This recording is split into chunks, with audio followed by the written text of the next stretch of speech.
Okay, I'm going to show you a couple tools for using your iPad or an old iPhone or your current iPhone as either a dock camera or a way to share content apps or as a whiteboard. So you don't need a separate software or mirroring platform. All you need is the cord for your device and plug it into the USB on your computer. When you first plug it in, the device and the computer are going to ask whether or not to trust each other. So allow them, say trust.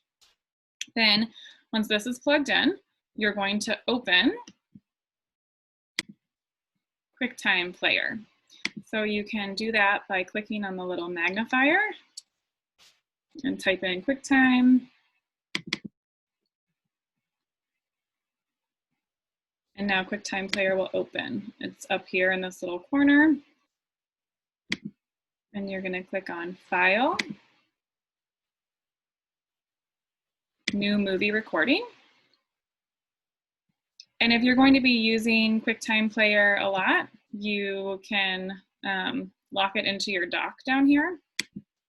If you click with 2 fingers and say Options, then you can say Keep in Dock. So now it'll stay down here.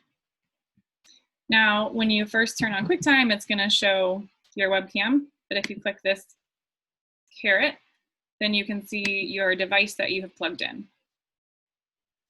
So now you'll be able to see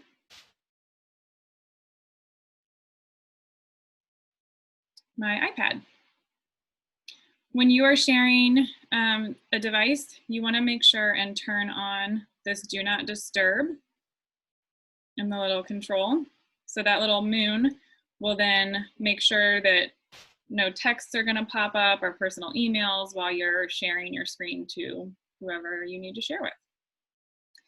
Another thing that's useful when sharing is you can turn on this Assistive Touch. That's that little dot I can drag around to kind of draw your attention to what I want you to see.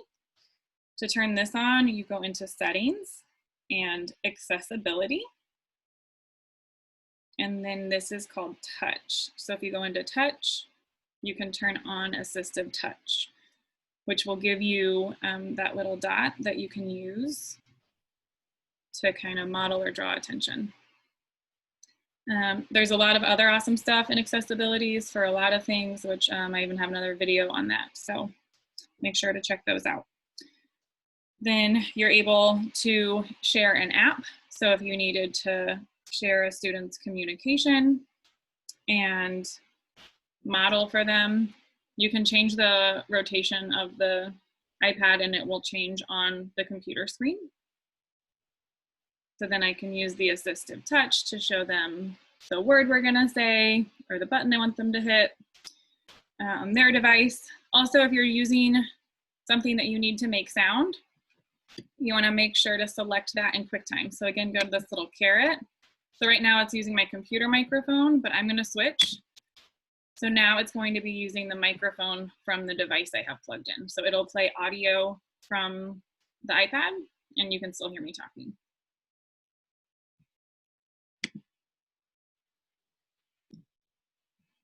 You can also use the camera on the device to then have as a dock cam.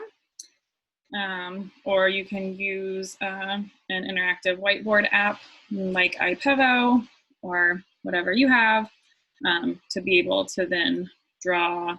You can also use this to take a photo of a worksheet. And then you and or the student can mark up a document on here.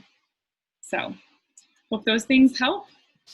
Let me know if you have other needs.